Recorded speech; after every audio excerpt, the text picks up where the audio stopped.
recommendations come up and when the board has to deal with them. What we have tonight for you is a whole set of ideas about changes that could be made in the 4 Mile Run Valley area, and they are admittedly a little uneven. Some are more developed than others. For example, we have 2 alternatives for the larger land use area, but we haven't had a chance to dig into some of the details of that. We have 4 alternatives for Jennie Park proper, but we have a lot of questions about those as well. We have several ideas about the 2-block area west of Nelson Street, but actually haven't seen any illustrations and really haven't dug into those in any degree. We've discussed a road diet on 4 Mile Run Drive, but haven't discussed exactly where that diet would be, or where it could be implemented, or about alternatives that might make that diet unnecessary. So again, it's just an idea. And I'm sure you've heard, we've looked at 3 alternatives for the Shirlington Dog Park, in addition to the alternative of not doing anything major, but we have reached no consensus on those. We actually only saw those illustrations at our last meeting 2 weeks ago, so they've just been put out there. We have not reached any kind of consensus or recommendation on those. But there is a consensus on certain areas in some of the broad questions, and Mr. Facette, you mentioned the first one, which is that generally the community wants to maintain the industrial uses, zoning, and character of the area because we see the value of all the businesses there. We also, I believe, reached a consensus on the need to improve pedestrian and bicycle accessibility, to improve pedestrian connections, to make it in general a more pleasant place to be if you're not in a car. There's also, I think, a consensus that adding to our green space is a good idea, that we need to protect the run, and that we need to support our small businesses in the area. Some of the details obviously have to be worked out, but there is a general sense that those are all things we want to do. And we are, frankly, entering the period where we're just going to be talking about making trade-offs from one issue to another. And I think that's why, as you mentioned, there's so much interest in this. There's a lot's going on down there, and it's really not that big an area, and it's really going to be very difficult to fit everything that's been discussed into the land use planning area. So we really want to get your thoughts on all the issues. There'll be a pretty extensive staff presentation. You may have looked at it already, but there are a lot of ideas there. We'd love to have your thoughts on any of the issues that are discussed. And in particular, we want to know your thoughts about 3 specific topics, one of which is how to provide more parking. Second is what options we should consider for the area west of Nelson Street. And third is what approach we should take on the dog park. I think the staff presentation lays out all these issues. Okay. Robin? Thank you. And I'll just echo my thanks. It's on. No, It's not. Very good. Thank you. And I'll echo my thanks that Charles has offered to the chairman, to the members of the board, the county manager, and staff. It's really been a pleasure to work with everybody. I'll start by just saying a year and a half ago, the NAWC community really welcomed you all to what we referred to as the launch of the NAWC Crescent. We were there to celebrate, after more than a decade of delay, the prioritization of the Crescent in the county planning process. I think you'll agree that the mood at that time was exuberant. You, the NAWC community, as well as others in Arlington, gathered to tour the area, with many people discovering for the first time a cement factory, a concrete factory, mechanic shops, a renowned yet hidden recording studio, razor blade fencing, chain link fencing, Arlington's once segregated ball fields, 4 Mile Run stream, a dog park, and other amenities. Simultaneously, you see an area that is deteriorating yet vibrant. Just that day, a year and a half ago, a distribution brewery opened on Oakland Street. More recently, the local food bank has undergone significant renovation. Buses no longer idle on Jennie Park. Thank you very much. We're still waiting for the grass, though. And now, of course, is the working group studying the area. Tonight, as you've heard, you will have a series of questions to provide guidance on a very narrow set of issues. And I'm not going to presume to tell you how to respond. I will, however, urge you to think innovatively, to think beyond the simplicity of these questions, and in some cases, to think beyond county standardized policies. Some themes that continue to resonate in the community are, as the chairman mentioned, keep the industrial tone of the neighborhood. Provide for connectivity among elements with a promenade that's really connecting and linking all areas of the study area. Open the doors, if you will, to Jennie Dean Park with an inviting green space at the park entrance on 4 Mile Run Drive. Embrace our nonprofit neighbors and small independent businesses and help them thrive. Revitalize this area as an industry and arts cluster for Arlington and create an innovative and technologically advanced neighborhood. This is a large study area, and we ask that you consider it as a whole, not merely by the elements that we're discussing today. And then finally, the heart of NOC presents Arlington with a unique opportunity to create a place of soul, and I hope you'll consider that in your recommendations. Thank you. Thank you. I don't have a whole lot more to add. I think we've been over a number of these. I just want to note that, in theory, I think combining the land use and the park planning process sounds good, but it's hard. This has been very difficult, and I think a lot of people have felt that. And we shouldn't we need to acknowledge that. It's the first time we've really done that here in Arlington, and it's been hard, I think, on some of the working group members, and I know it's been hard on staff, and I really commend them for the quick turnaround that they have had to do with having the twice-a-month meetings. We may be at a point where we may want to slow it down a little bit. We've had a huge amount of information. We understand exactly where everybody's coming from now, and it might be time to try to come to some slowing down, a little more measured thinking about some of the next steps and how we come up with what that plan and what those recommendations might be. And anyway, I would certainly support that. I guess I remain hopeful, and maybe it's naively so, but I still am hopeful that we've got a lot of participants who are very dug in their positions, and now we're at that point where we have to start thinking about how do we come up with the various pieces that are going to make it greater than the whole will be greater than the various pieces, and I think that's really the place we need to be. It may be Seoul, it may be some of the other points that we've tried to come up with, and it's an incredible opportunity. And anyway, I just think we need to keep pushing on that and really try to make this a long-term plan that we envision this to be, and not sort of sell out and shorten it up and decide that it's too hard and we can't do this. I think we just need to, as you say, just push through and see if we can try to make this a great planning process. And I know after having watched the Jennie Dean process for many, many years from the park side, we're very excited to finally get this going. And it has been difficult. It's been very difficult to try to put everything into a very small space. So I would just, as Chair Passett, you suggested, everybody's time to, and same with Mr. Weisstadt, it's time for us to really start looking at the bigger picture and see what we can come up with. It's very creative and progressive and move forwards. Thank you. Thank you all three very much. Let's move on to the staff presentation. Mr. Manager? Yeah, Chikwe Njoku is going to lead off, and then assisted by, I think, Lisa Granville and Richard Tucker.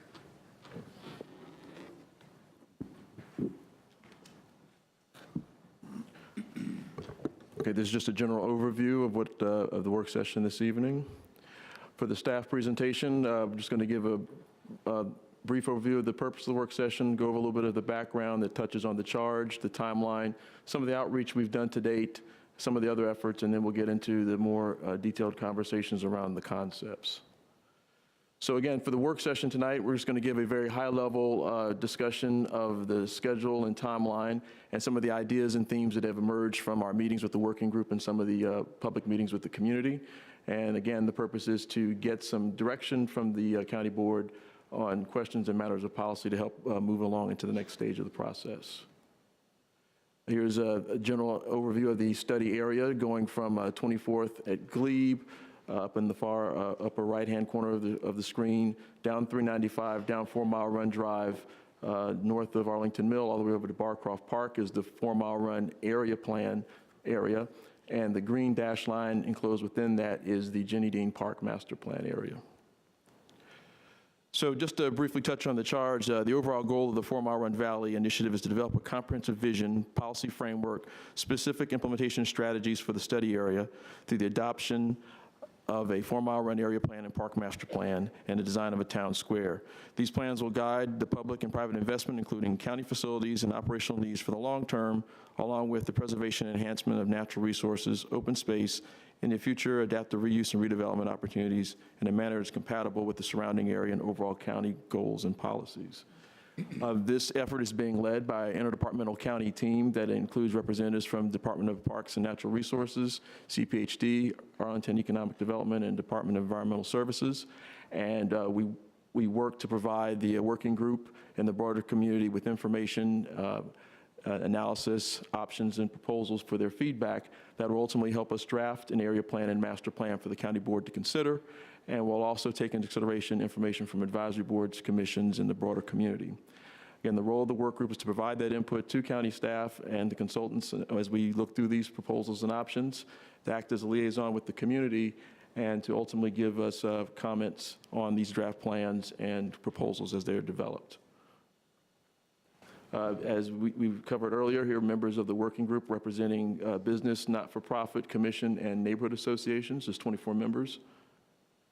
And here's where we are in the timeline. We had the kickoff back in June, where the process was initiated. We had a community forum where some initial ideas were presented from members of the community and from members of the working group. We used that information to provide a foundation for our community visioning workshops that happened in early December. And we've been deliberating on that information and coming back with a range of options and concepts to the working group, which has brought us forward to the work session today to share that information with the board. And from there, we're going to go to a community open house in July and get additional feedback on this information, and then ultimately come to the county board sometime in December for the adoption of a policy framework that'll shape the master plan that we hope to adopt in June of 2018. Some of the outreach that's occurred to date, generally there have been 2 working group meetings per month.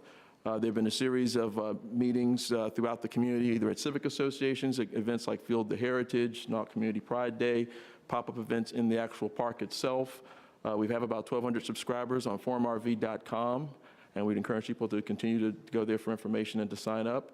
As I mentioned, we had the community forum in September, the December work, the community visioning work session in December, an April business forum at the New District Brewery. We had about 30 to 40 business and property owners attend, and ultimately we're going to go to the open house on July 17th. And again, we continue to look for opportunities to meet with the community, and we'll continue to do so throughout this process. Some other efforts, the Knocktown Square, as was mentioned earlier, we've acquired the final parcel for that site. We're at 60% design, and we hope to go into construction sometime in the spring of 2018. There have been a variety of interim improvements at Jennie Park, improved signage at the entrance of the park. Some improvements have been made to some of the park structures. There's been the repaving of the South Oakland Street parking lot and restriping near the dog park, repaving and striping of South Nelson Street and 4 Mile Run Drive. The art buses have been relocated off of the the Jennie Park site, and we hope to have seed in place in the site ready for community access sometime in late June or in July. And we've also had the Jennie historical markers installed, which is one of the things that the Civic Association and the working group had asked for, to start to identify the park as a place and to provide more information on the park's history. So coming up, we have 2 working group meetings coming up in June 6th and June 21st, where we'll continue to refine the preliminary concepts and talk more about some of the conversations that come out of this meeting. And we hope to hold the community open house in July. So with that, I'll turn it over to Richard Tucker.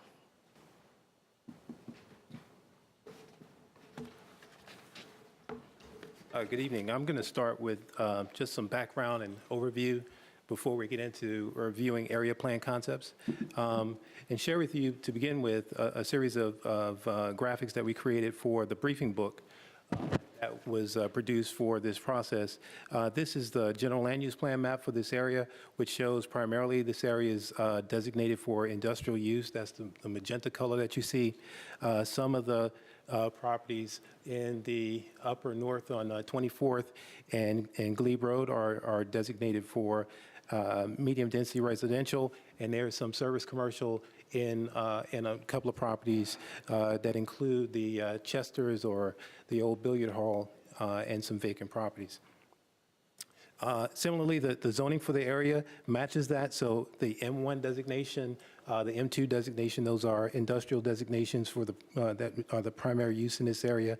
The county-owned properties or park properties are zoned S3A, which is a public designation. And then there is some RAH, which is hotel and residential development in the area near 24th and Glebe Road.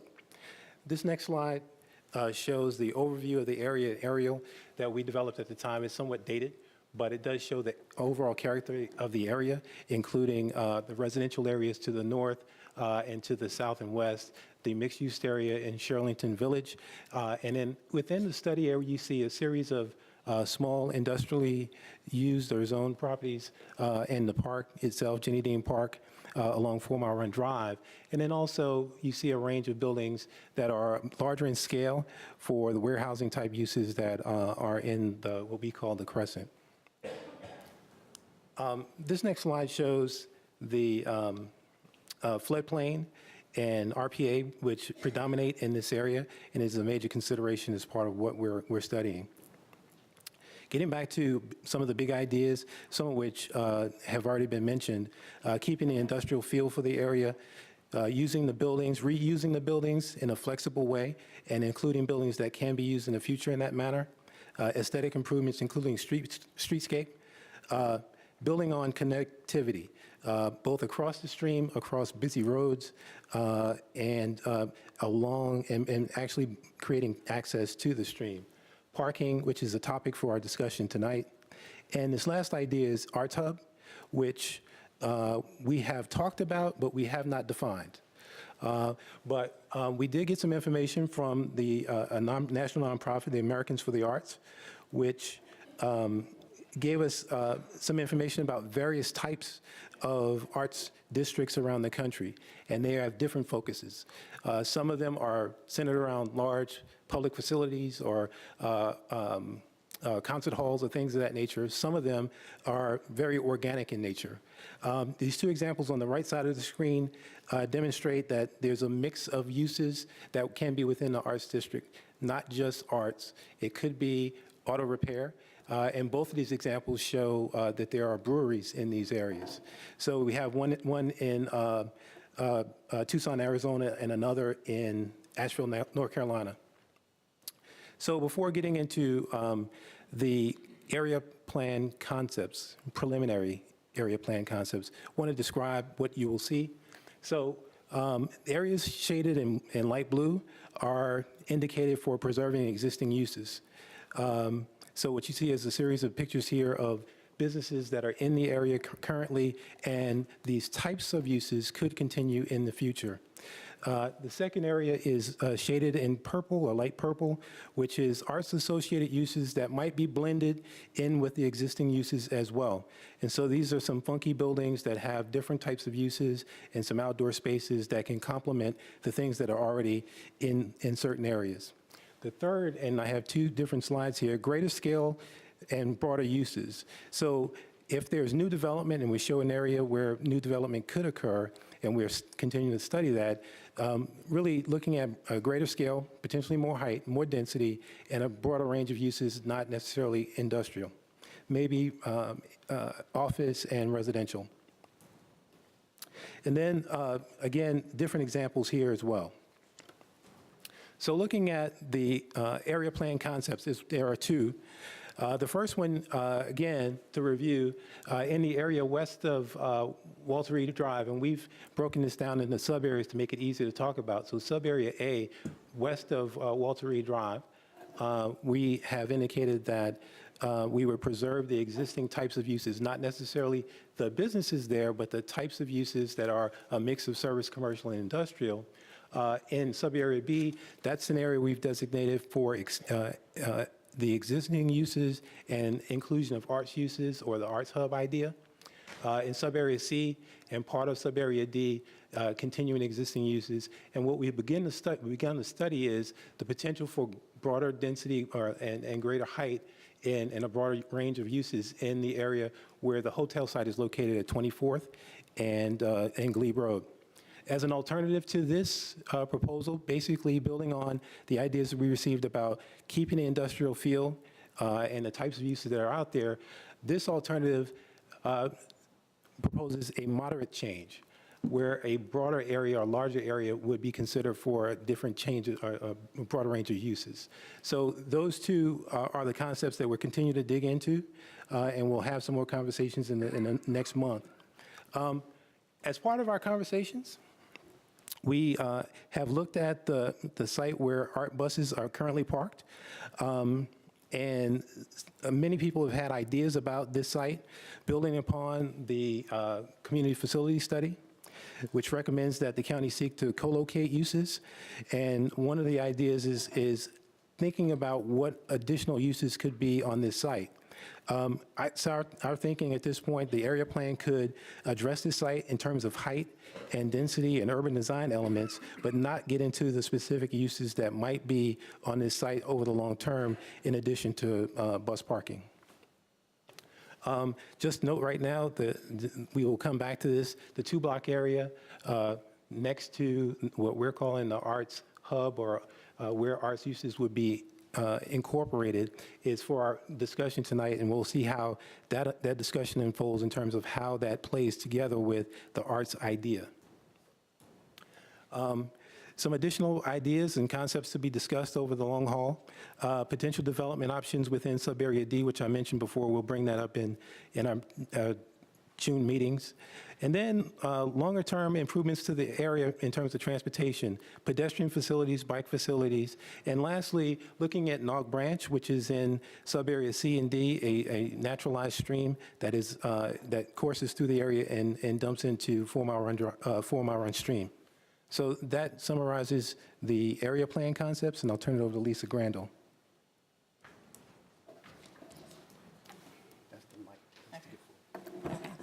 Thank you.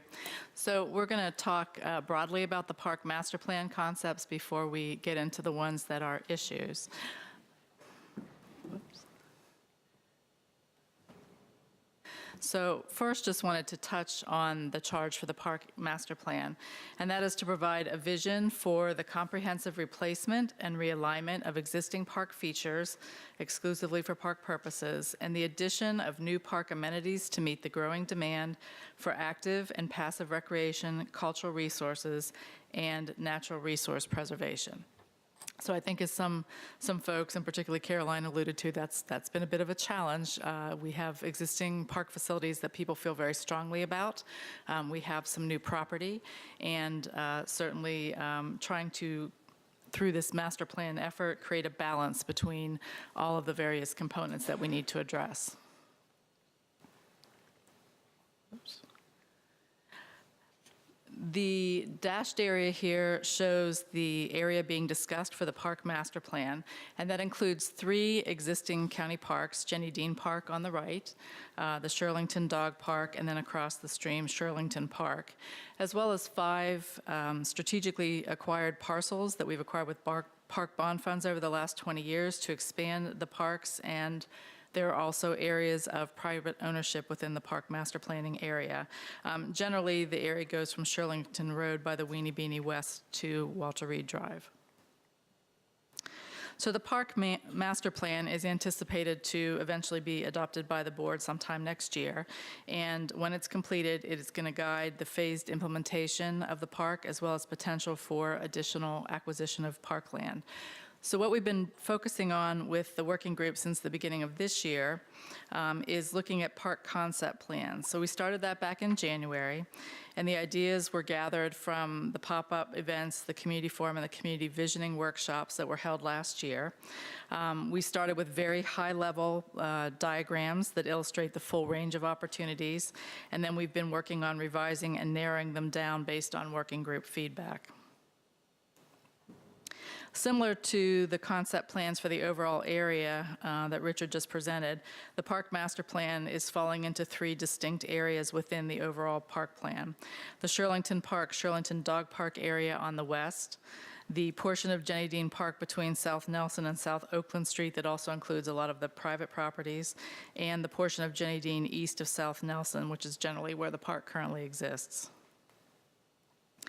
The 3 alternative concepts have been developed for the area east of South Nelson, and there has been not total agreement, but general agreement that this area of the park will focus on the comprehensive replacement and realignment of the existing park features, which include the lighted athletic fields, the lighted tennis and basketball courts, the playground, the picnic shelter, and some support amenities such as restrooms and parking.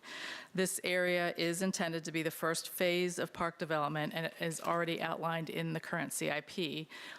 Design has already been funded in FY 2018, and there is funding in the current CIP for construction of this first phase of the park once the master plan is completed. The area includes the existing park with its aging facilities, as well as 2 of the 5 parcels that we've been acquiring, basically what's referred to as the old Motorola site used by SEEK in the county for storage, and the LaPorte site. The concepts also show future acquisition in the area along South 27th Street and South 4 Mile Run Drive, which will allow for new and expanded park facilities in the future. All 3 of the alternative concepts have some similar considerations for the east area that show increased parking along South Nelson, improved traffic flow around South Nelson and South Oakland Street, retention of the existing park amenities, and enhanced pedestrian experience, new streetscape and trees, and the consolidation of the 2 properties into Jennie Dean Park. Option 1 shows a vegetated buffer being created adjacent to 4 Mile Run. Additional recreation, with the park facility shifting north from 4 Mile Run. And in the second phase, which is on the right, it shows that when WIDA and the properties along 4 Mile Run would be acquired, that you would be able to fit in additional recreation amenities and casual use space over time. The second option is similar in that it shows the vegetated buffer, in this case, a different orientation for the recreation amenities. And again, the second phase, as properties are acquired, we would add additional active recreation and casual use space. The third option shows relocation of some of the recreational amenities in Phase 1, but the softball field and the courts would remain in place until additional parkland has been acquired. That creates, in this instance, a more casual use area adjacent to 4 Mile Run Drive. And there was a lot of concern, I think, from the working group about doing anything that would take some of the recreational features out of play for a number of years until acquisition had been completed, and that's why this has sort of a phased approach to its implementation. What are we going to do here? Would you like to break and ask any questions of the initial presentation before we get into discussion, or move forward? I am thinking we move forward. Yeah, I think so. Okay, moving forward. And we'll just hold all the questions. Some of them may come regarding that first part, and others will be more focused here. Okay. These are the 3 question areas that Chickway framed for you, dealing with the dog park, the Jennie Dean Park in the area west of South Nelson, and parking. And I'm going to ask Jason Papacosmo to come up here and join me as well, because there are a lot of questions that you guys might have regarding stormwater as we get into the dog park discussion.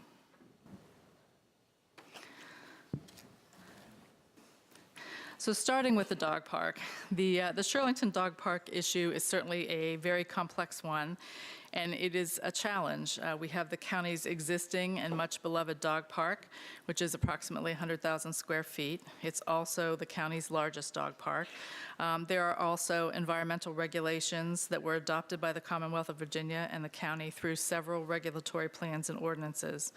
It's a challenge of an industrial area that developed in the 1940s to 1960s, with a dog park added in the 1990s, all of which predate the regulatory and policy requirements today for the 21st century riparian management.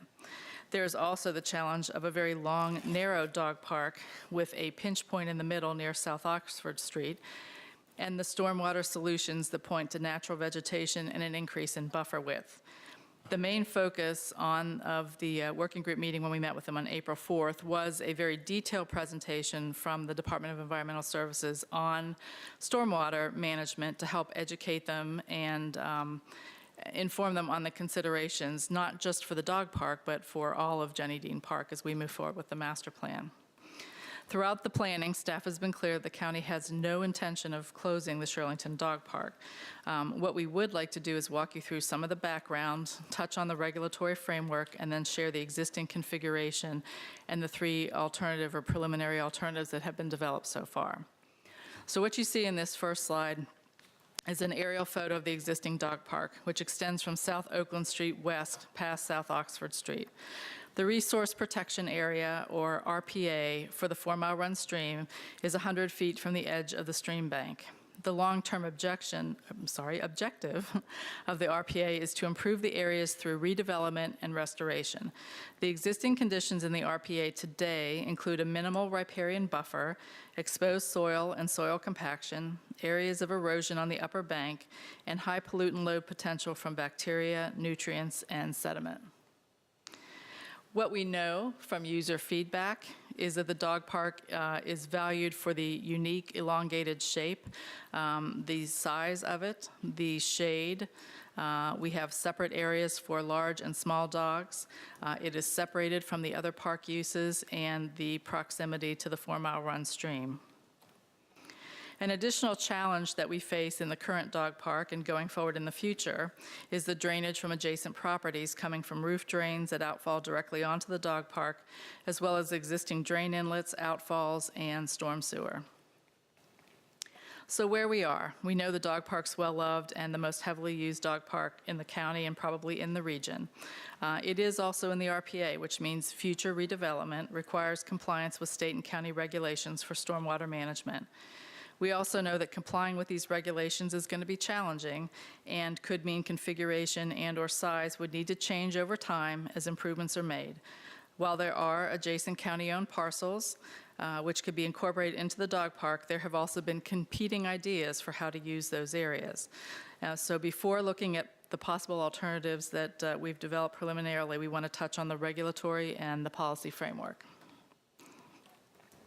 So the majority of the county parks that we have are located along 4-mile run or other streams in the county. And these modern regulations apply to everything we plan or modify that falls within an RPA.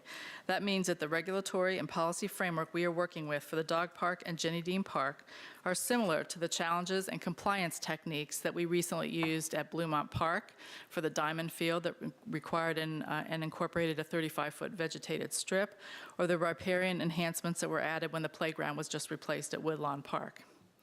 There are several main areas that frame the RPA requirements. The first are the resource protection areas, water quality impact assessment, and the stormwater management ordinance, all of which are governed by both the Commonwealth of Virginia and the county. The others are 4 county-adopted plans that are part of the comprehensive plan: the Watershed Management Plan, Chesapeake Bay Preservation Plan, Natural Resource Management Plan, and the Stormwater Plan. So what triggers compliance with these projects when we do them? It's triggered by land disturbances that are 2,500 square feet or larger in size. Some examples could include a large natural or weather event, such as significant flooding or erosion that causes the need to come in and do some renovation, or major renovations or improvements to an area such as the dog park. So what we've heard so far throughout the process ranges from do nothing, make minor improvements only that are less than the 2,500 square feet, to including a concept for a reconfigured dog park in the final plan, to removing the dog park from the RPA altogether. In developing the alternatives, the considerations included reconfiguring to maintain the general location and proximity to the 4-mile run stream, supporting renovation in a future phase of the park master plan for implementation, providing a quality experience for dog park users, providing a dog park that is environmentally healthy and operationally sustainable over time, and providing good stewardship for 4 Mile Run Stream. All those considerations point to the need to work hard to find the right balance for the long term. So the next few slides show the current configuration and 3 preliminary alternatives. The current configuration that's shown here is approximately 100,000 square feet. One of the questions that's been framed for the county board tonight is, should the park master plan indicate a dog park as shown here that remains unchanged? This next slide, well, the other part of the issue that's framed for you is there an openness to reducing the size of the dog park to meet environmental regulations resulting in a reconfiguration of the dog park? And if it is reconfigured, is there an openness to using adjacent county-owned parcels to make the size approximately the same as the current dog park? In order to help ourselves in the working group grapple with this question, staff and the consultant went much deeper than we normally would at a high-level park master plan to apply things at a more conceptual level about how the regulatory requirements would impact the existing location when it is renovated.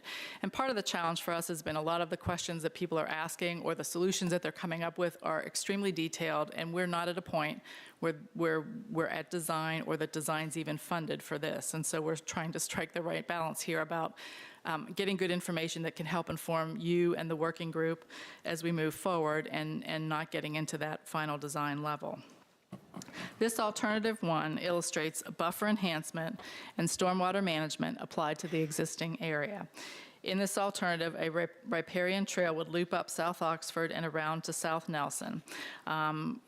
In order to work towards the regulatory requirements, the reconfigured dog park, if we were to leave it in generally the same area, would be reduced to approximately 27,000 square feet. And you can see the dog area here shown in yellow and the riparian improvements in green. In alternative 2A, the dog park has been expanded to the adjacent county-owned parcel on South Oakland Street where the warehouses are to increase the size to approximately 55,000 square feet. Similar to alternative 1, the riparian trail loops up South Oxford and around to South Nelson. And then in alternative 2B, the riparian trail runs along the shoreline outside the dog park, which would make the dog park approximately 47,000 square feet. Now, one of the things we shared with the working group a couple weeks ago when we met was, there are opportunities if it's just a question of getting back to matching the size. There are other opportunities. Again, it's going to become about choices. So if we were to include the old Signature Theater parcel and the warehouse along with the existing dog park, we could get to a dog park that's approximately 96,000 square feet or something in and around what the current dog park size is. There's also a small parking area right across from the storage that's used now. So I think there are opportunities, there's going to be choices, and just a lot of questions for us all to consider going forward. So this slide is just a recap again of those questions for the board about should the master plan indicate a dog park that remains unchanged, or is it reconfigured? And if reconfigured, do we add additional pieces of the new park parcels? Do you want to continue on to the other 2 issue areas? You know what? I'm debating. Do you want to do all?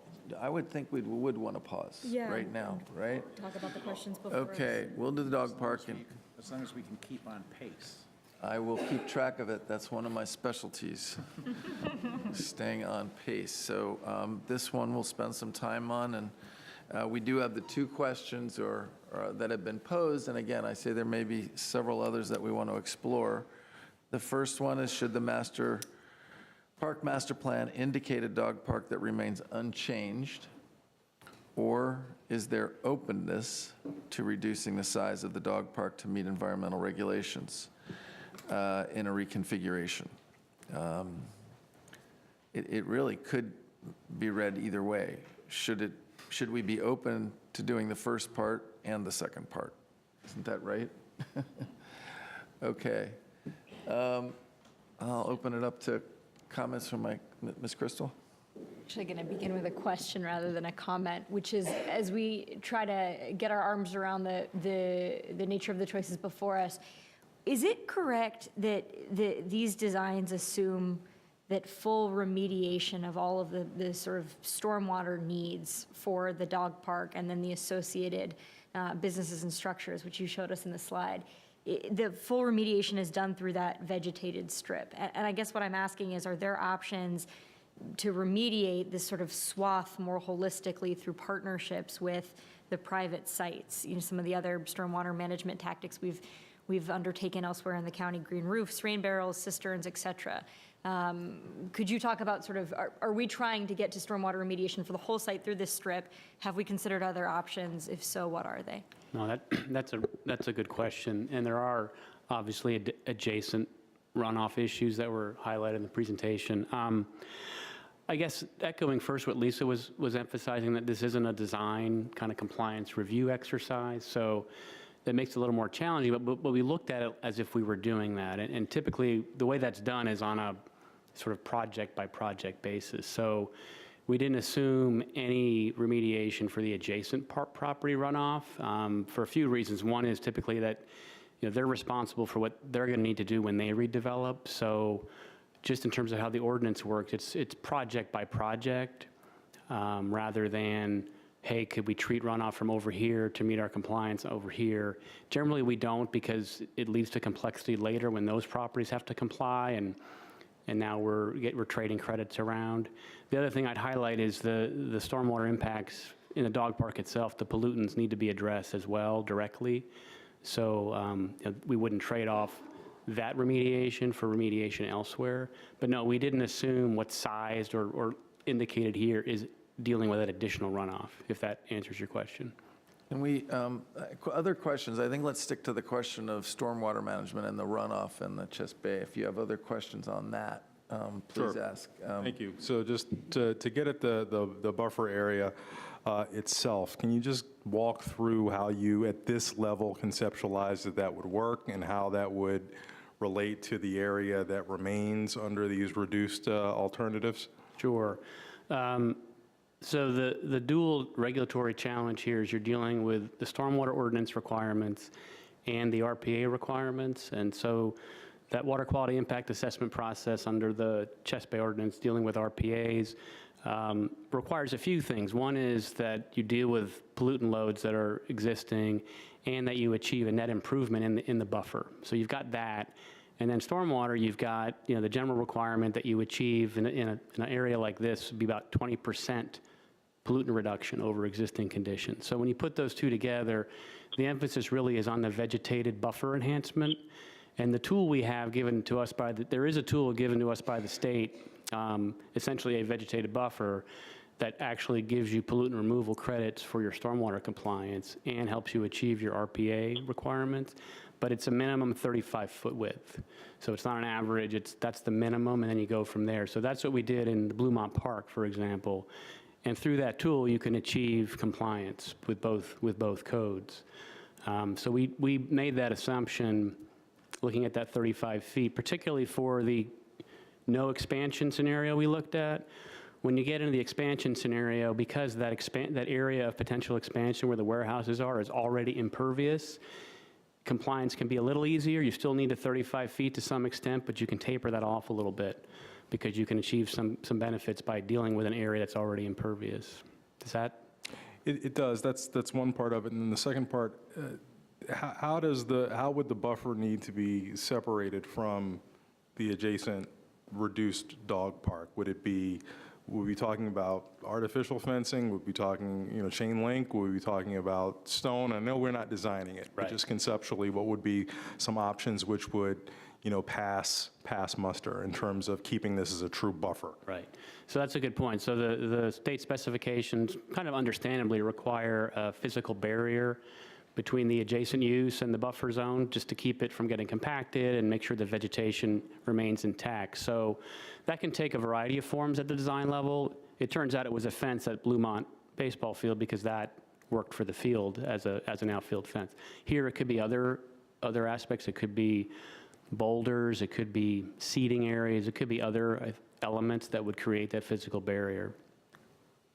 Thank you. Questions on this, John? Yeah, so, Mr. Papakosma, could we go back to the slide that shows the very first slide on the dog park before the alternative one slide? Okay, so this is one of the questions as to whether or not the dog park should remain unchanged. So why isn't this current configuration option one? I mean, why, is this not an option or not? I think it is an option until we end up with some kind of storm event or something that changes it, or we are making improvements that are more than 2,500 square feet. Okay, so my next question is, with respect to that 2,500 square feet, what does that mean? Is it piercing the soil? Is it, just give us some color on the 2,500 square feet, and within what boundaries are we talking about for the 2,500 square feet disturbance? When you think about, when you picture yourself at the dog park, is it from, for example, is it from the fence, as you're facing north, is it from the fence on the left to the buildings, walls on the right, or where is it? Well, so the second question, I mean, you're saying what are the boundaries of the dog park itself, or how do we define?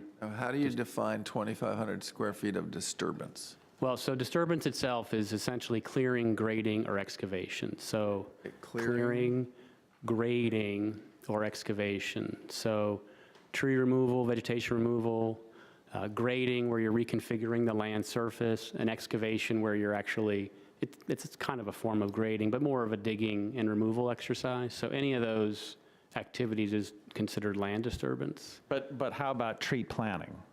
Tree planting itself is not considered land disturbance. Okay, and we've already planted a number of trees in recent months, if not years, correct? Within the dog park? I'm not familiar with that. I don't know if, Lisa, do you know the answer to that? Yeah, I don't know how many off the top of my head, but some have additional. There have been some, okay, all right. The answer to the area, you want to know about the area. So there's a couple ways to think about it. I mean, it's essentially, 2,500 square feet is a 50 by 50 square of clearing, grading, or excavation. Now, it could be longer and narrower, but the point is it doesn't take a lot of that type of activity to reach the 2,500 square foot threshold. So if you were to reconfigure some portion of the dog park that was more than a 2,500 square foot footprint, that would exceed the threshold. But I mean, I guess, I understand what you're saying there, but in terms of the boundaries within which the 2,500 square feet are disturbed, okay? So in other words, if you were to disturb some outside the fence, would that, between the fence and the bank going down to the stream, would that be part of the 2,500? Or are we only talking about? That's outside the park. With it, okay, and so the fence is the exact boundary of the park, is that true?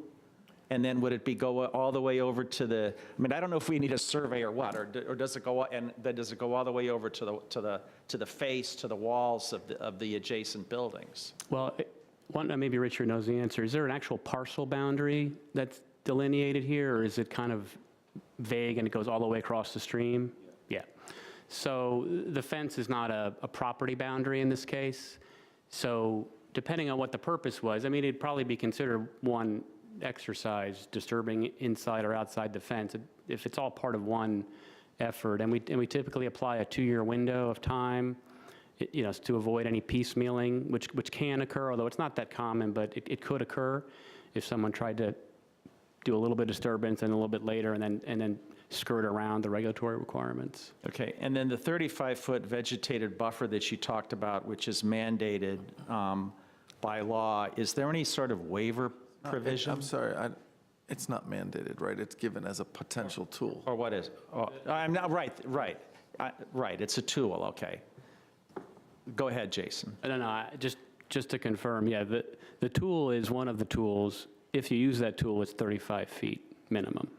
Okay, is it possible to apply for a waiver for that 35 feet and say shrink it down to 20 or 25 square feet, depending on, good cause shown or whatever? I'm just wondering if there's that, option or out Yeah, we certainly haven't done that for any of the specifications for any of the tools. The state sets them up, and then they're based on literature and research that informs those tools, so we wouldn't look to allow deviations from those.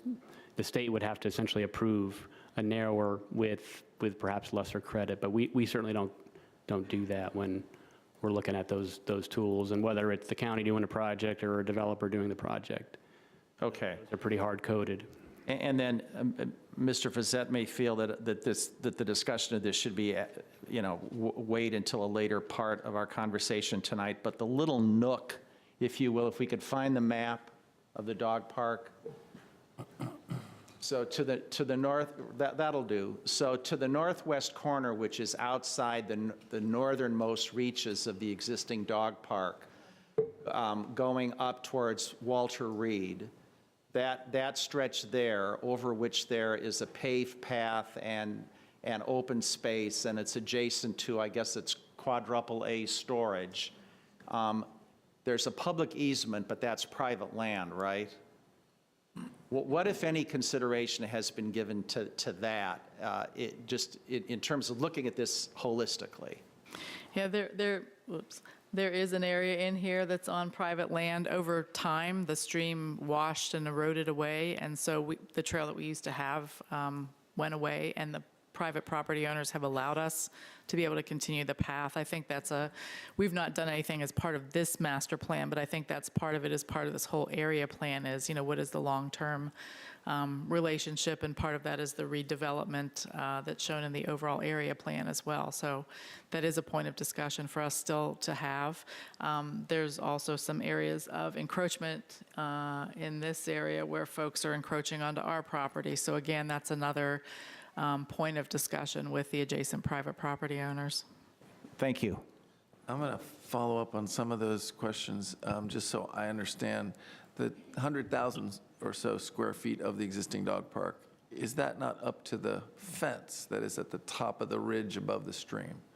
That doesn't count any of the stream, Right. Correct?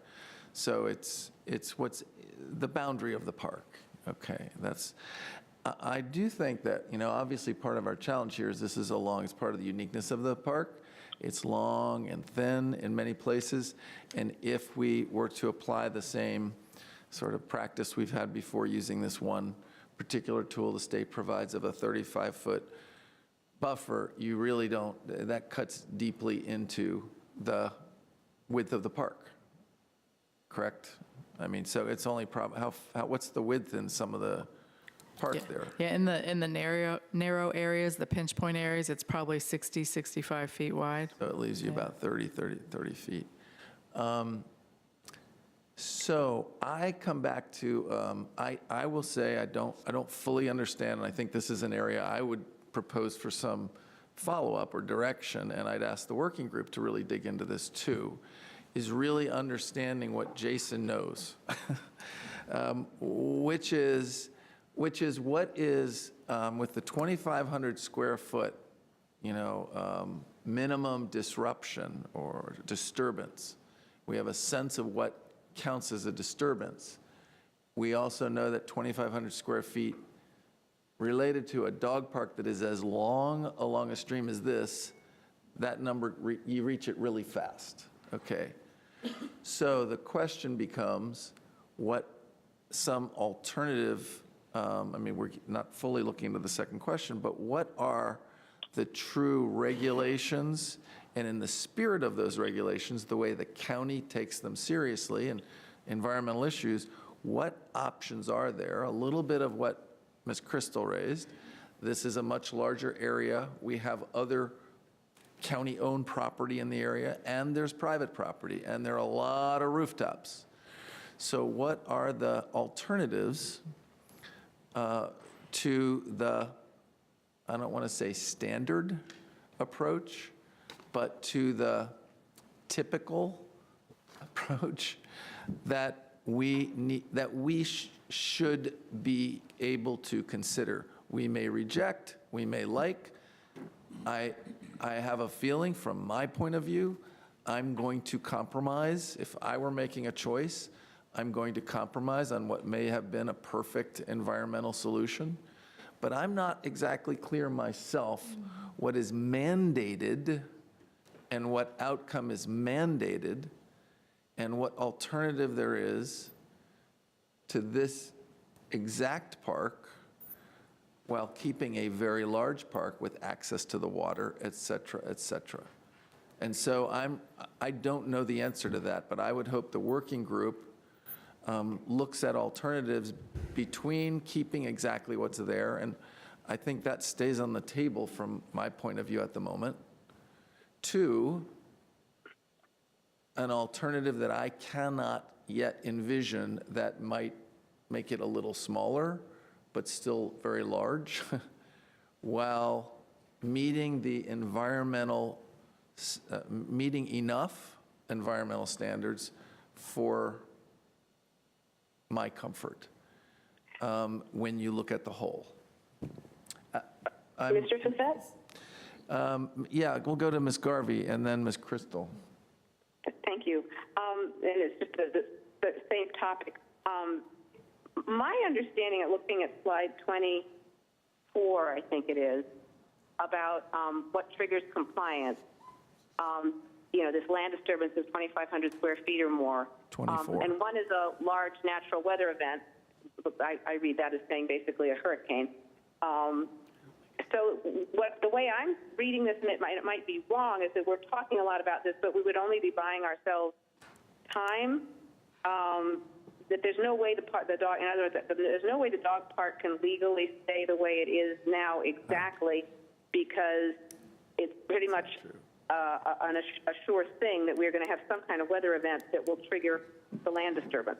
So even if we go through a whole lot of stuff to try to not change it, Mother Nature is going to take care of that for us probably sooner rather than later. Is that understanding wrong? That's what I'm trying to figure. Well, that's a question. Let's ask staff, and I'm going to rephrase it. I think, is it legally, you worded it as legally required to do this because otherwise a natural event will destroy enough of the embankment anyway, something along.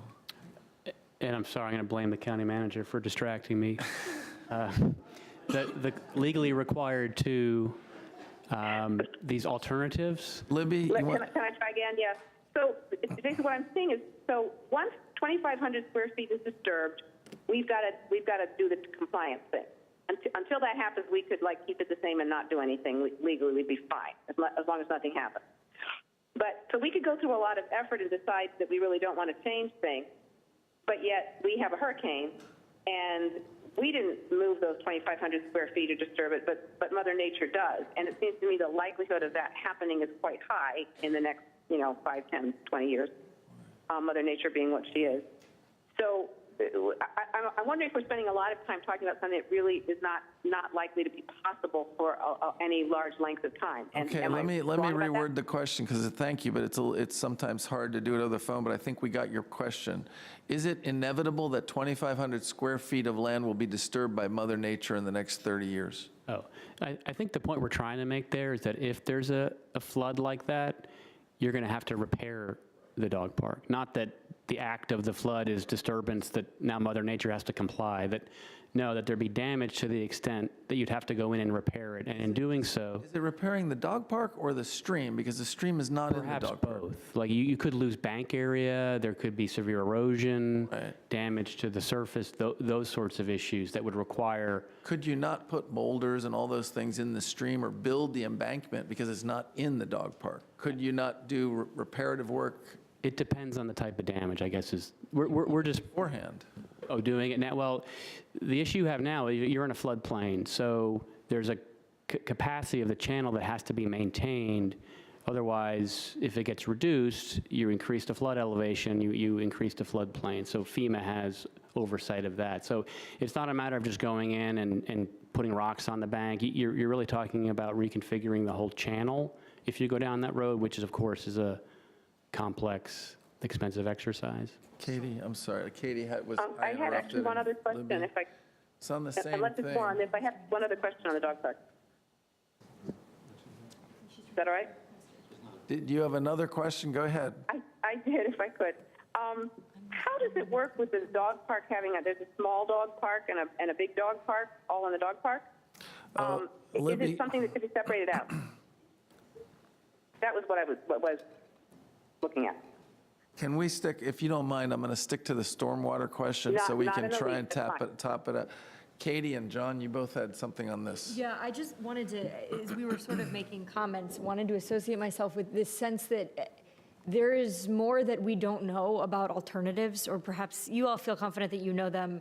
I do not yet feel confident enough to recommend or approve or direct such significant changes to such a well-loved community amenity without a better sense of the alternatives for stormwater remediation.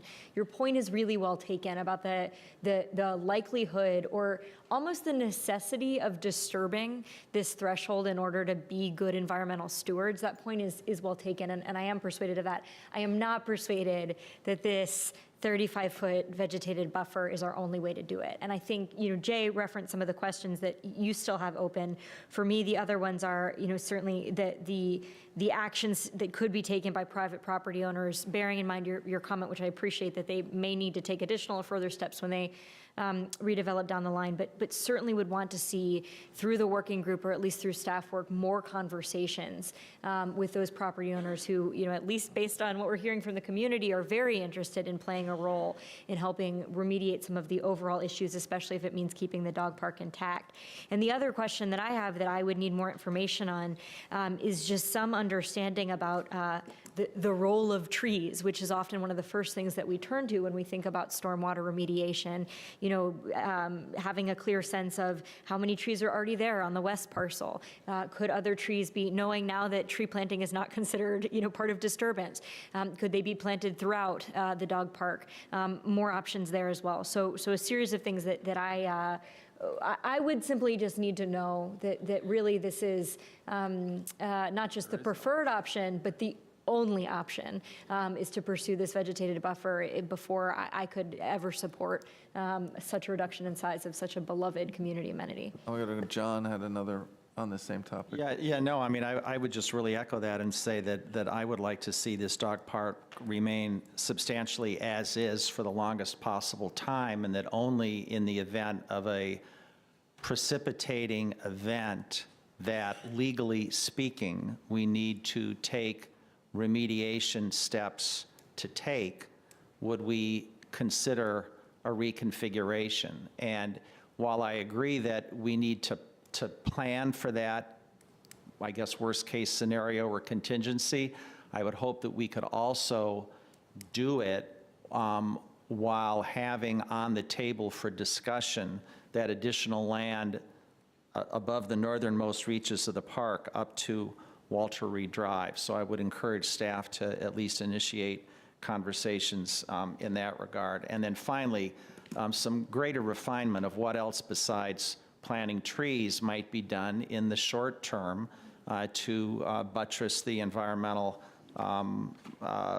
health of the dog park. Did you have something on this? I generally just associate myself with the way this is going. I think what we have here is just where we are in the process. We haven't gotten to the point where we've actually thought about what it would be like to have a dog park that didn't look the same, but substantially offered the same kinds of benefits, even perhaps with a different configuration that may be a requirement of future planning. And I think that's what's giving me the greatest amount of pause. What I'm seeing is a realization that here are environmental concerns, and this is what the impact would be if all things were created equal. And I know that there was some work to say, okay, well, we could add a parcel here or a parcel there and roughly come up with the same amount of square footage, but that's a Lego exercise. I think what I'm wanting to see is a little bit more of a thoughtful programmatic exercise that could really envision a dog park that provides the same level of quality, even if there are other considerations which prevent it from having the same actual consideration, and one that's realizable and achievable, as opposed to the multi-year plan that would have to be realized if we were to look at buying all of those adjacent parcels. So that's it's not really much direction, but a hope and a desire that we think about this a little bit more qualitatively. Mark? Mr. Chairman, I understand what you're all saying, and I think that we can think about that and really sort of dig down and try to come up with some more options. I did, while we have Mr. Papakasma here, want to make sure, because it's something that I'm learning about it, if there's a point that he wants to make, because this is being televised and everyone gets to see it, about specifically related to the pollution or created by the dogs themselves as opposed to stormwater, is there anything related to that? The land or in the water? I'm talking about in the land and the impact it has, because we've been focused on the stormwater impact. I just want to be clear that if there's something separate from that, that we at least get that out. Please. Thanks, Mark. No, I think it's an important point. We didn't touch on it. There's a couple ways to frame it. I think one is, we've talked a little bit in some of the briefing sessions about the bacteria impairment in 4 Mile Run. And it's not unique to 4 Mile Run. Almost all urban streams have a bacteria impairment, and the sources are both related to people, and dogs really are in that category, and they're also urban wildlife. So there's sort of two main sources of bacteria. And the way a lot of the regulators have looked at, and in order to meet water quality standards for bacteria, you'd have to reduce those sources by over 90%. So that's a lot. It's very difficult to do. It's really related to how much we've changed the hydrology of the watershed, all the runoff, and then concentrating sources in areas that can run off really readily. So the regulators have focused on dealing with controllable sources. So it's really, for us, you're looking primarily at the sanitary sewer system and all of our programs around maintaining that system and making sure we are rehabbing it over time, which we do. And then there's a domestic pet category. So they really do focus on dogs and dog waste as a controllable source. When I hear 200,000 visits a year, that translates into a lot of dogs and a lot of dog waste concentrated in a riparian zone. So I think it's an important point to make.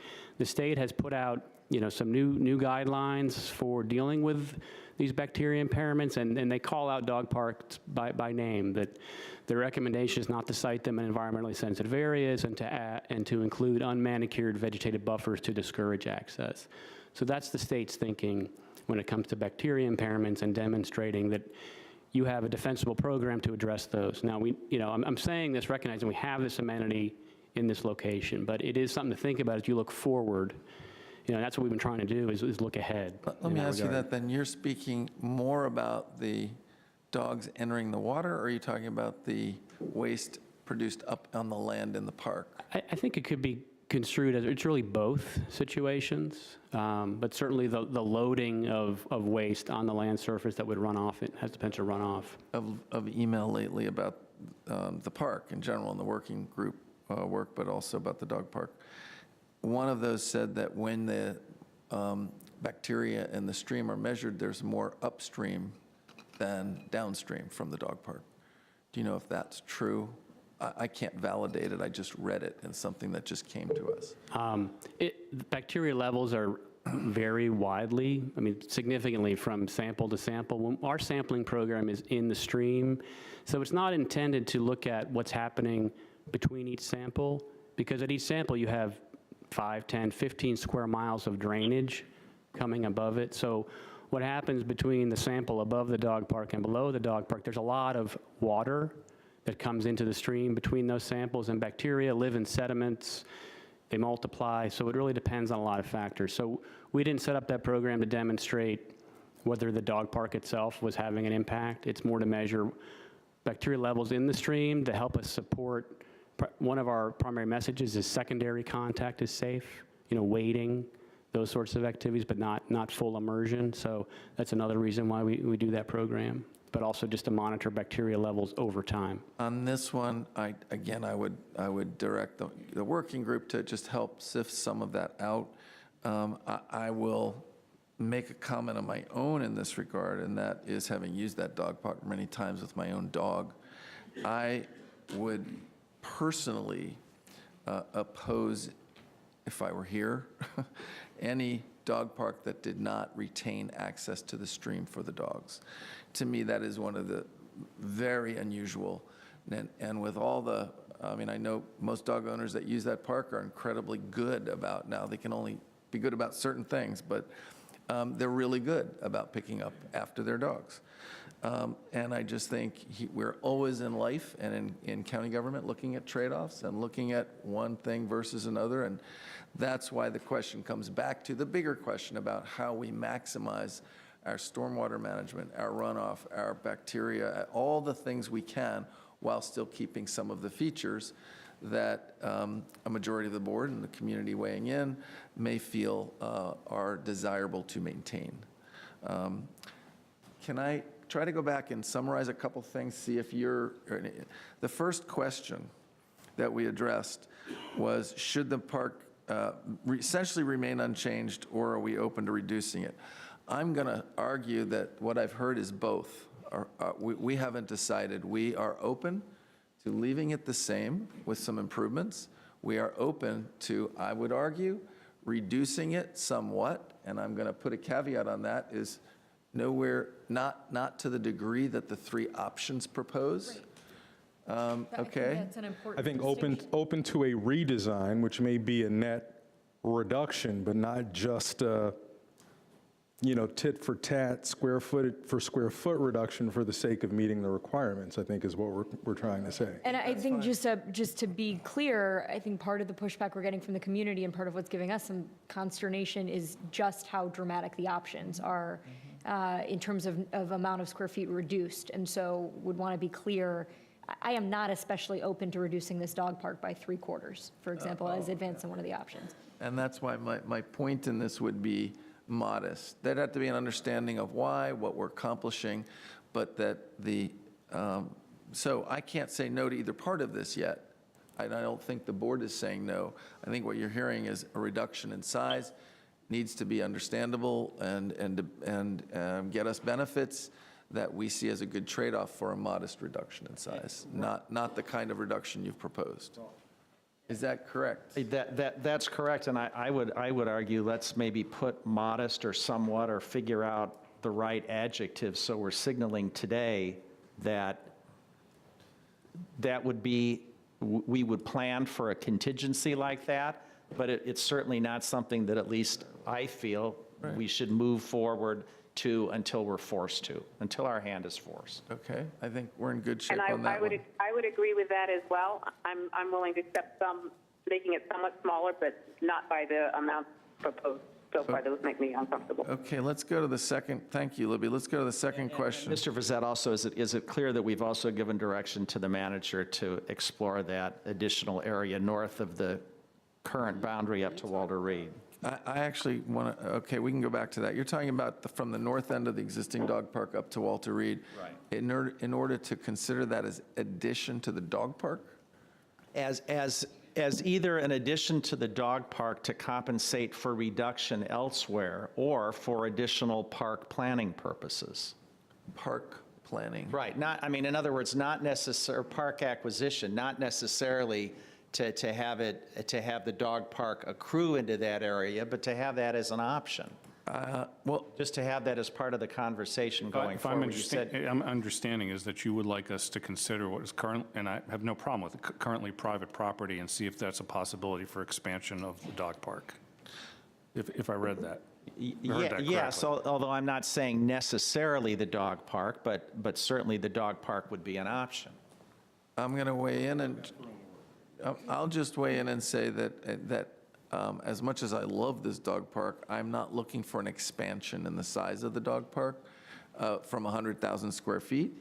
If this proved to be valuable in some permutation that helped meet all of our objectives That's while my point. reducing another section of it, while adding this section, sure, go ahead and think about it, but I haven't given any thought to what that private land might also be used for.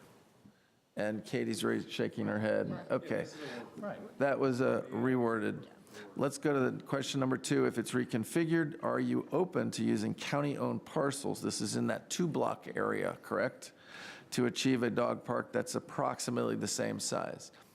Meaning that should the staff be looking at some stormwater, some reconfiguration that makes the existing park smaller, but expands into that 2-block area that you had labeled, what there, it's the 19,500 and the 41,500, is that right? Yeah, the areas that we have labeled here are already under county ownership. They were purchased for park expansion. That's what we're talking about. Right.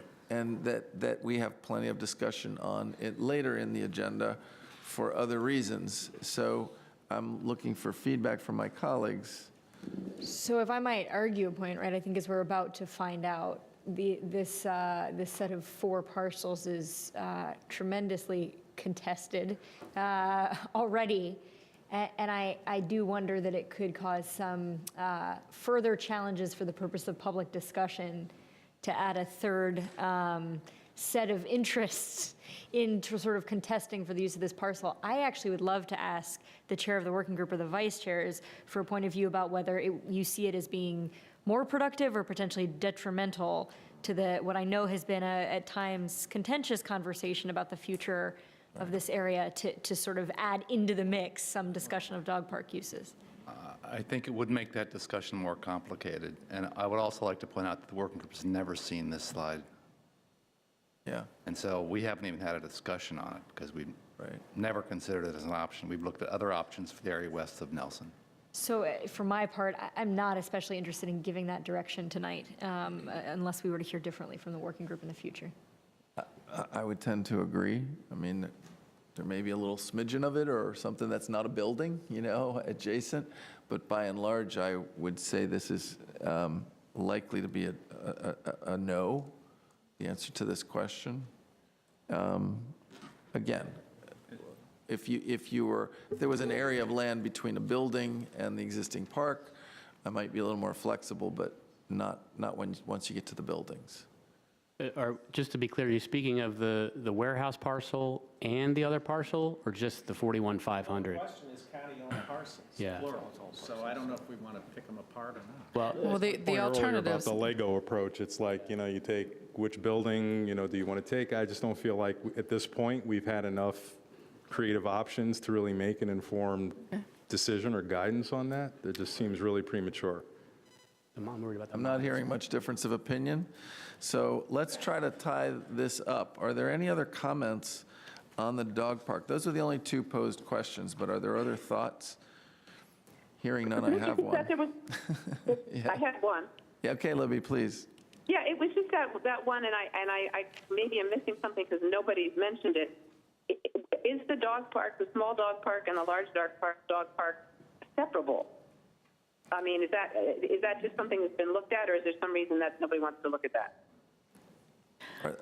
I think what we've heard from the working group and back when we were having the public discussions last fall is just an interest in having them in close proximity to each other. So I don't think you'd want to physically move it to some other area in Jennie Dean Park, for example. I think you want to keep them close together.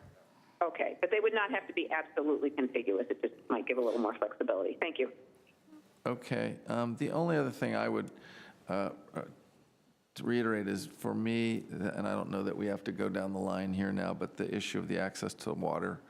The second one was I'd heard there was some discussion of, is there a value to a paved path in that buffer area? In other words, between the stream and one of the staff proposals to create that buffer.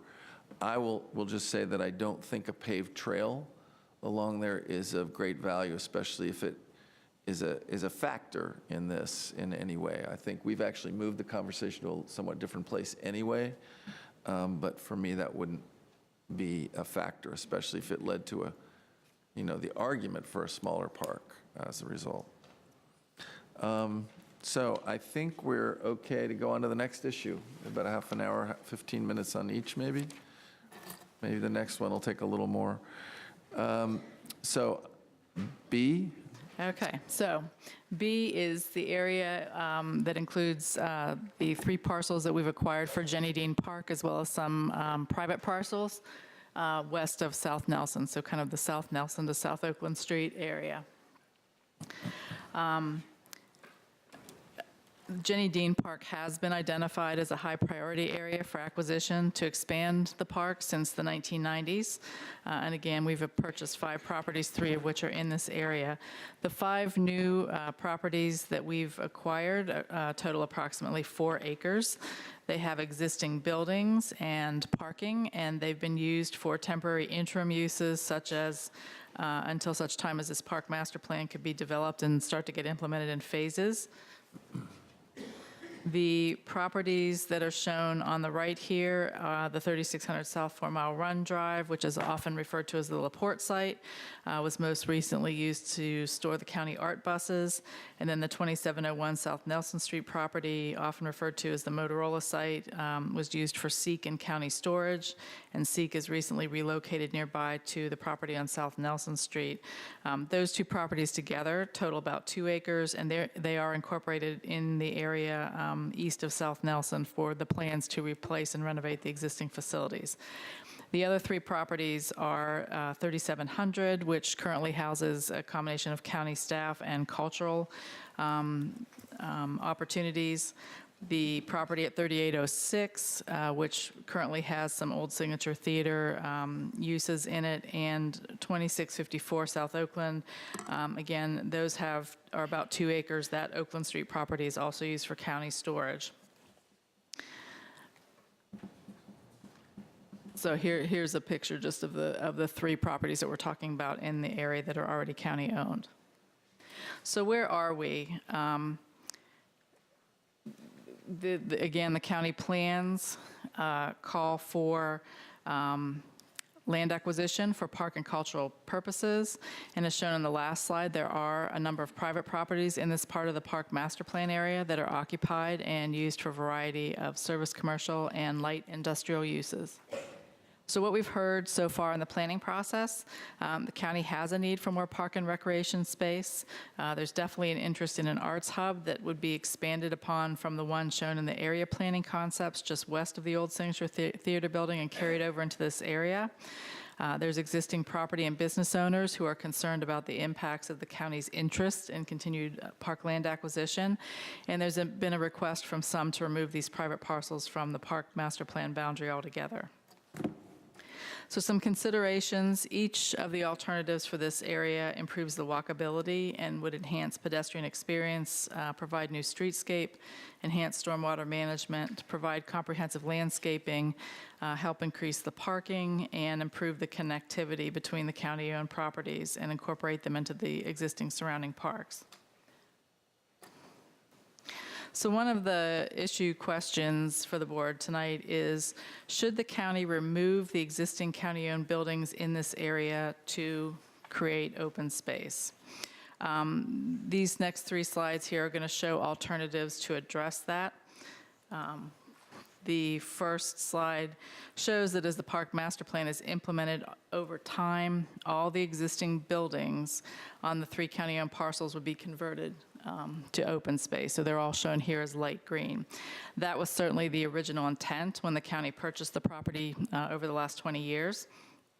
And the idea of buying properties with improvements and removing the structures and other improvements to create open space is basically how we have been adding parkland to our park system, both in terms of residential properties as well as commercial properties, such as the Max Auto that was expanded or purchased to expand Mosaic Park in Ballston, or the car sales property that was purchased to expand James Hunter Park in Clarendon. So that's basically, there's very little that's unbuilt, and that is how we acquire and create the open space.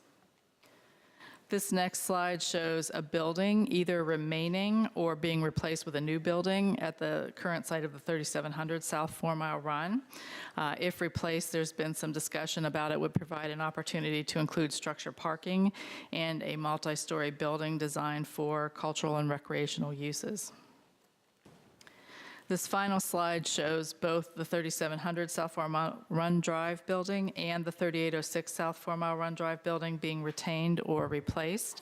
I will say in all of these, we did not show the warehouse building being retained because I guess we were considering what we'd previously shown you for the dog park. So given what the action that you just spoke to us about not considering that at this point in time for the dog park, that could be added to any one of these, either as conversion of open space, not for the dog park, or for retention of the buildings.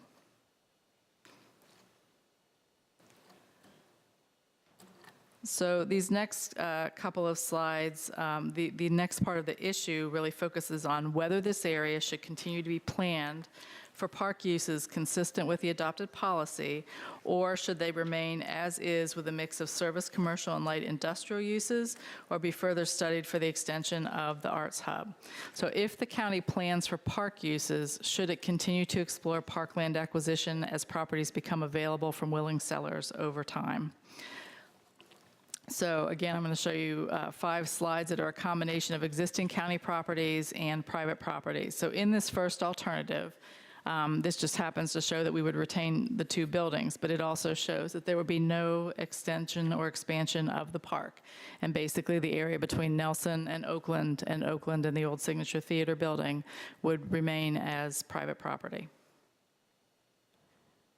This next option shows retention of the county buildings and expansion west of South Oakland. So you would take that area just west of South Oakland between there and the old Signature Theater and expand the park over time in that area. This next option kind of reverses that and says that area would remain private, but you could expand the area between Nelson and Oakland. The fourth option shows the county retaining its buildings and over the long term acquiring all of the private property between South Nelson and South Oakland. And then this last option shows removing all of our buildings and also acquiring and removing all the buildings on private property and converting it all to open space. So obviously, and we talked about this with the working group, there's a number of variations. You could go parcel by parcel, you could look at the whole area, but it was just to say if we were to sort of subdivide this into large blocks, is there any of this that, that the board is interested in seeing us pursue or not pursue as we go forward? Okay, so we've got the 3 questions, and the slides show a full range, not even the full range, a number of alternative permutations, as you say, parcel by parcel or block by block. But I think the operative question is the first one here, and it really is saying, should this 2-block area be assumed to become a park in the vision over the long haul, or should it remain private? We own some, and the private property remain private as it is, or redevelop. And then the third, do we like the idea of an arts hub, which by definition primarily means leaving the structures in place. That's the working assumption. So, Mr. Dorsey, you want to comment? Yeah, I don't know how helpful this will be. I generally like the idea of pursuing some sort of an arts-centric hub here and leaving open maximum flexibility to acquire properties that may become available from willing owners to further expand the hub if we create one. However, I don't really have the ability to dynamically figure out all the different permutations, which may make it possible to really give some informed guidance on these specific areas of questions. So that's just generally where I am. Just answered question 3 as well, if I'm hearing you correctly, with a yes to that. Others? Mr. Weisstadt. Yeah, my perspective may be a little different from my colleagues on this. At question A, frankly, I really lean towards the middle option. The area should essentially remain as is with a mix of service, commercial, and light industrial uses on private property, and here's why. I think it's important to keep in mind as we look across the entire county that this area, 4 Mile Run, and the Buck property are really the only 2 sizable light industrial areas remaining in Arlington. And I'm concerned that while I appreciate the goal of accruing our green space, which I certainly generally agree with broadly, I'm just concerned that here if we show designs on a map that ultimately show these properties, these private properties in private commerce, that, by the way, provide a great number of jobs for our immigrant community and people who lack higher education, and which businesses help sustain a diverse workforce and a diverse economy and contribute to our tax base.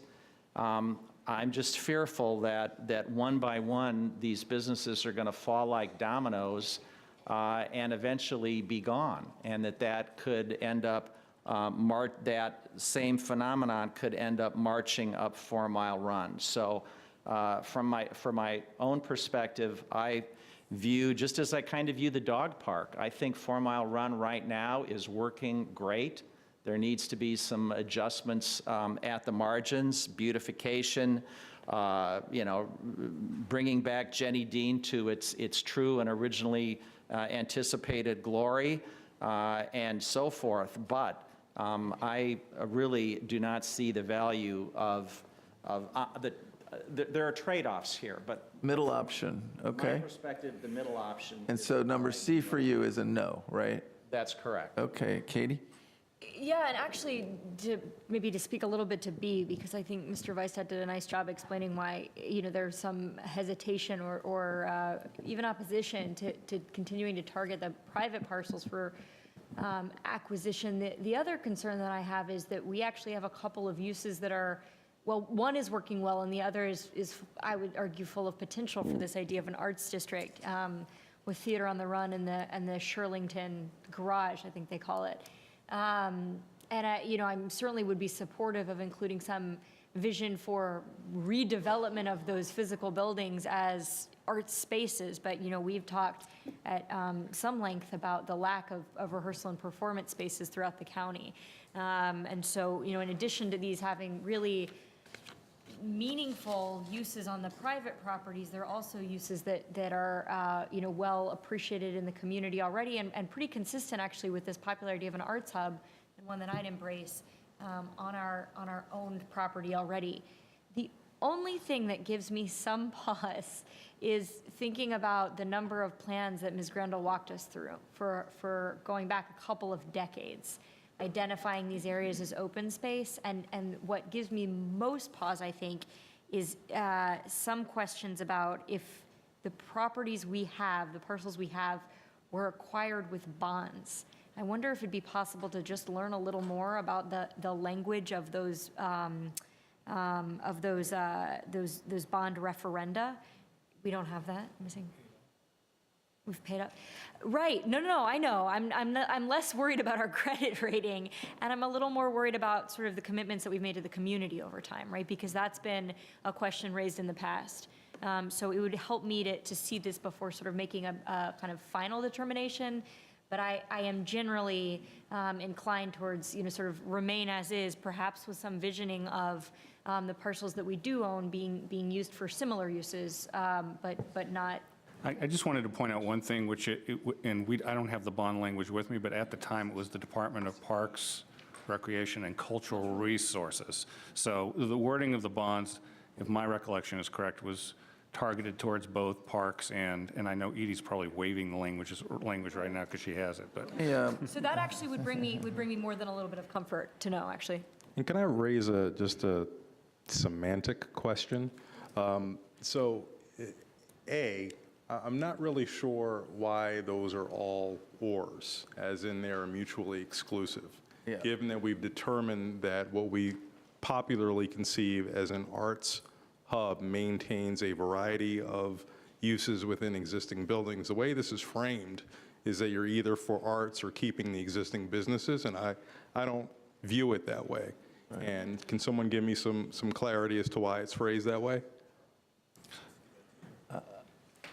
I think it was framed this way because the plan calls for eventual acquisition over time. And so it's, are we going to continue to acquire it over time for park uses or not acquire it. And certainly in the context of what we've been talking about for the Arts Hub, that doesn't mean the county has to own it for it to be part of the Arts Hub. And so it's really, does it stay under private ownership?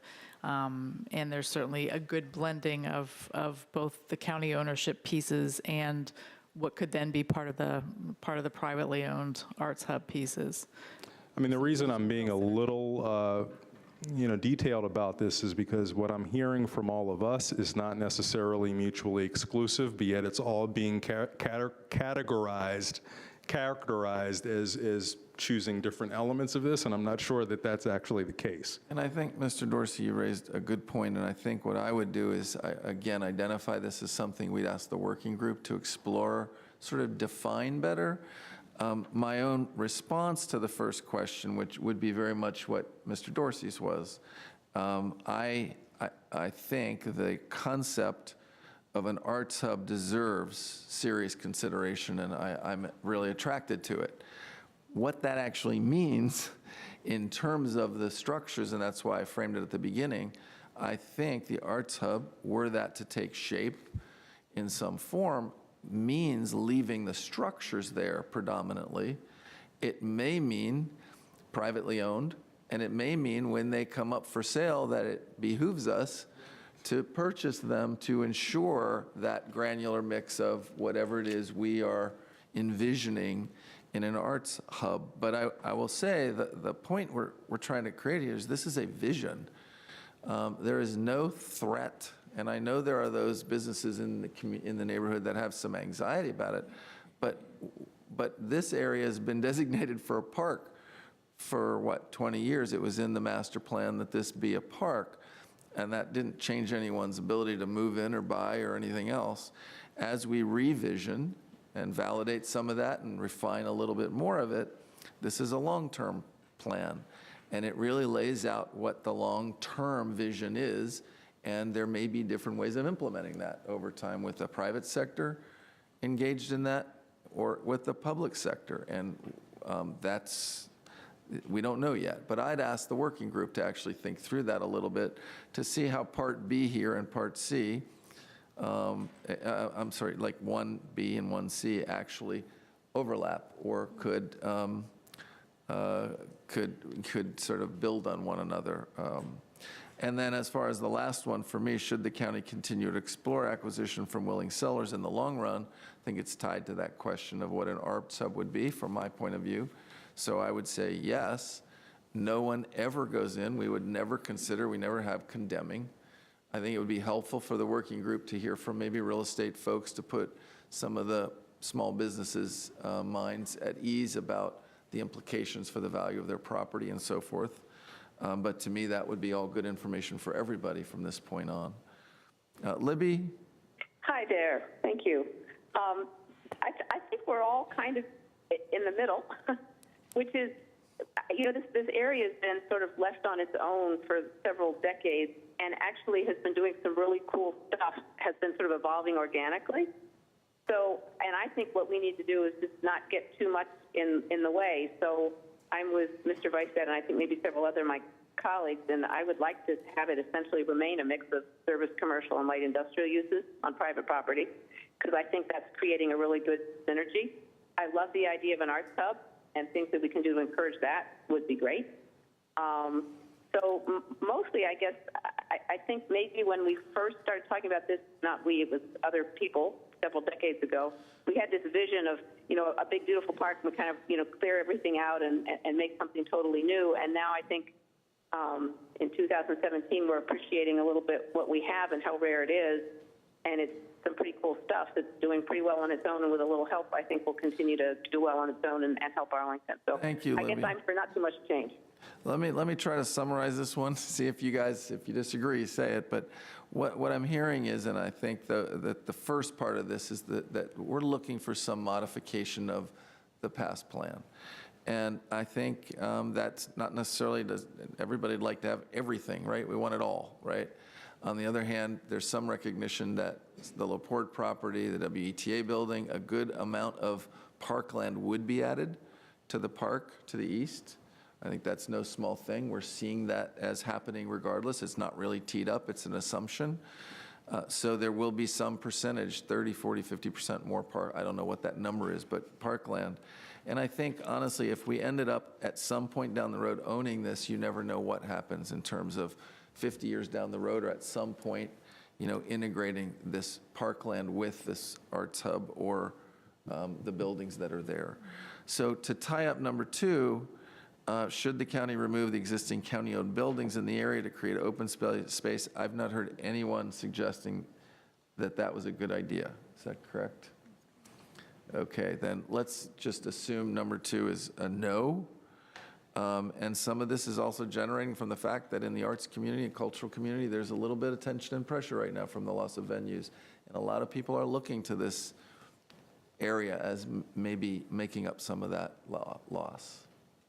So can we move on to number 3? Can I just make one comment? And I agree with Mr. Fazette that, that some sort of arts component, you can define an arts hub any way you want, but I mean, certainly if we keep the 3700 building and we keep the Signature Theater building, that to me can fit within the 4 corners of the definition of an arts hub. But I do want to recommend to really the entire community the memo that Kathleen McSweeney and Elizabeth Guerin, 2 of our planning commissioners, authored that talks about the value of light industrial, and a companion article that was circulated from 2016 about how the smart growth framework must be adjusted to acknowledge industry's critical role in creating sustainable and innovative economies. Okay.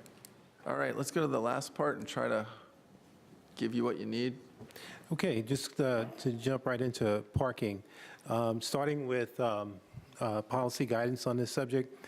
The Master Transportation Plan promotes on-street parking and to calm traffic and efficiently use public resources. It also encourages metered parking to manage supply and enhance convenience.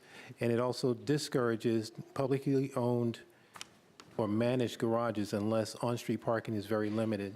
So with this as a backdrop, looking at the study area and where we are, what we know is there's a shortage of convenient parking for public and private uses. Large commercial vehicles are stored on 4 Mile Run Drive. Parking is regulated in an inconsistent manner, which leads to confusion, and then sidewalks are incomplete. And I think this picture kind of encapsulates a lot of what we experience. We get it. So in response to these factors, we looked at the characteristics of 4 Mile Run Drive, just as an example and a way to approach providing more parking in this area. So looking at the existing cross-section of the road, we have 2 lanes in each direction. There's parking on each side of the road. There are incomplete sidewalks. There's no sidewalk on the north side of the road next to the trail. And then, of course, on the left side, on the south side of the road, you can see what we've depicted as parking on the sidewalks where people would normally walk. So looking at this, what we try to do is show an example of how we can approach this street to get more parking on street with introducing diagonal parking, reconfiguring the road from 4 lanes, 2 lanes in each direction, to 3 lanes with a center turn lane. We have varying cross-sections that do different things in different stretches, but we show this as an example of how we can achieve more parking. There's more conversation to be had. I think the general point is that we want to look at achieving that parking on street if we can. In addition to that, we can get better sidewalks and street trees as well. So what we've heard, initially in our outreach, the community forum that we had last September and the charrette, people said we want parking garages to meet both public and private needs. And in reaction to the road reconfiguration that we have proposed, we've had a lot of questions which need some exploration. So those questions include, how does truck loading happen? Will there be more congestion, and will there be spillover to adjacent roads? And these are things that would need to be studied in the future. So at this point, I think the question is, consistent with our existing county policy, should staff continue to explore maximizing on-street parking? prior to evaluating the need for construction of parking garages, new public parking garages to serve the area. And as part of that, maybe even looking at other existing parking resources in the surrounding area. Before we spend money to build new parking, can we maximize the use of those as well? So I think that's really the question. Okay, the question is for the board. They did the working group? You've had conversations about this. We have, but as Richard points out, we've had that illustration, that discussion, but I think there are a lot of other discussions we need to have in terms of exactly how much parking we need to accomplish and how we could do that. So I think Robin has some more on this. Okay. I think the way Richard presented is accurate. There are other opportunities to explore.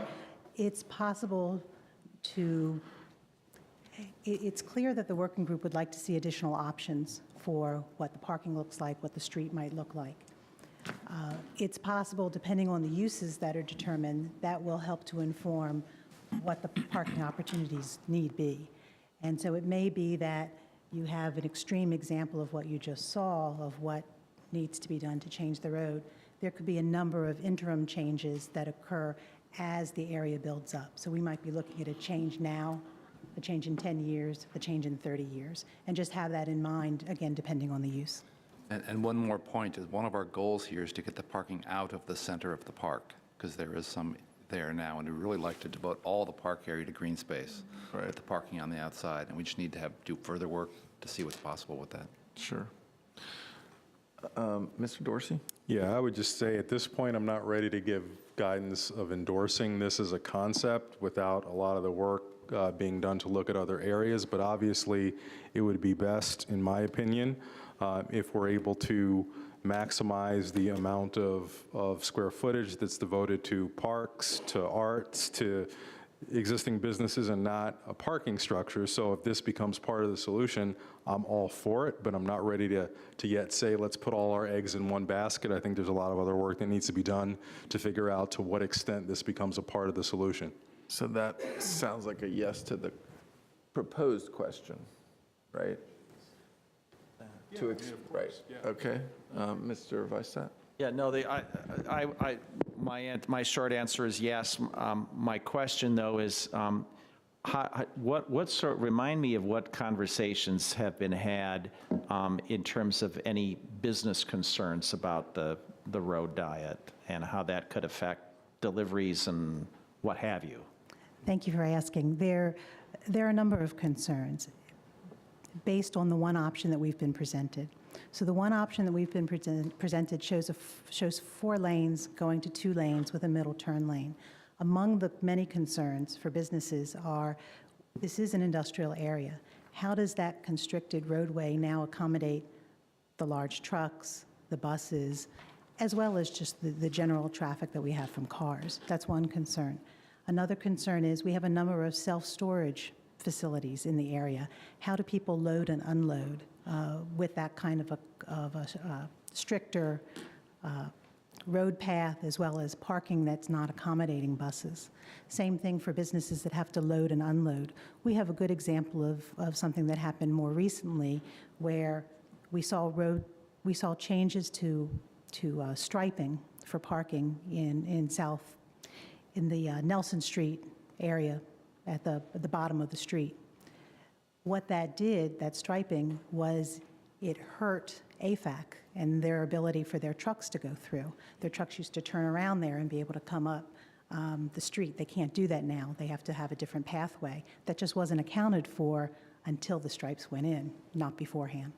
So these are issues that certainly the industry is concerned about, the businesses are concerned about. There also areas with regard to parking specifically, we want to make sure that the public has opportunities to park, particularly to use the amenities in the area. We recognize that businesses also need, particularly the mechanic shops, need places to park their customer vehicles, and they've run out of space. So how do we balance that? And that's an issue that we're trying to adjust as well. We need to provide some parking, but we also don't want to become the storage facility. We don't want 4 Mile Run to become the storage facility. So we're trying to figure that as well. That you all still have to ask. Does staff have any initial reaction to that, if I could ask? No, I think that's exactly what we've heard in terms of concerns and things that will be worked out in the future in a design phase. But I think it's important to just note that we haven't, at this point, settled on road diet or the configuration that you see. We suggested that as a possible solution. There could be a range of things that we could do in this area, but I think the general idea is that we want to maximize the on-street in whatever ways we can prior to getting into evaluating garages. Okay, Ms. Crystal? Well, I just wanted to be, to borrow one of our manager's expressions that I love, the skunk at the garden party, right? I just want to make sure that we do understand the direction that we're giving here, because I know, making sure that the clarity of direction has been an issue with the working group. And the question is put to us is prior to. So consider on-street parking options prior to an exploration of garages or off-street parking options. For my part, I am comfortable with and I support that. I think not only for the space configurations that Mr. Dorsey mentioned, anywhere we don't have to put a parking garage is more space for the arts, for parks, for other uses.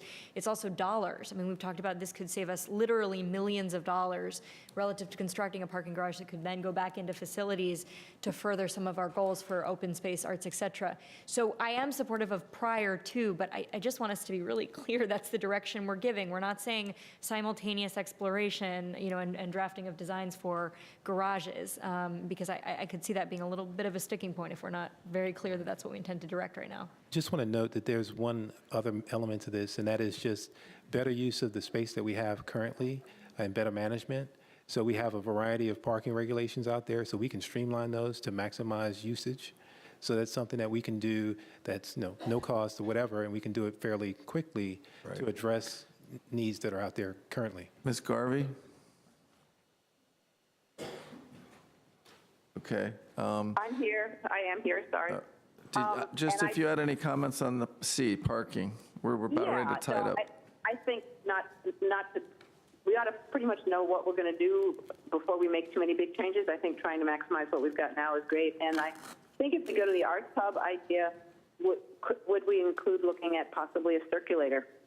If we have an arts sort of district, we've got Signature and, arts on either side of 4 Mile Run, maybe some kind of little circulator might be the way to go, so people didn't have to worry about parking quite so much. Let me my own comment on the last one is an easy yes, the way it's worded. And I would actually go so far as to say that just having, watched some of the 4 lanes go to 3, all these questions you have to be worked out. They have to be understood. How you do drop off a delivery and how you do visitor and how you manage the curb space management. I think this would be something like what you have envisioned would be the fastest, quickest way to change the feeling in that aesthetic way, in that human way, in that quality of life way that, again, if you can meet those business needs, which I fully expect you can, this would be a huge plus. But the short answer to the question is yes. So let's move on. So with that, I think we've given the best we could, a little bit more definitive in a few areas, and generally looking for more information in others. And we will keep tabs on you and through John. And actually, in the fall, we'll decide if another work session is seen to be useful. But let me say on behalf of the board members here to the 3 of you, thank you very much. To the whole working group, thank you very much. Please stick in there and help us find the best path forward on all these pieces. Thank you very much. Thank you, Mr. Chairman.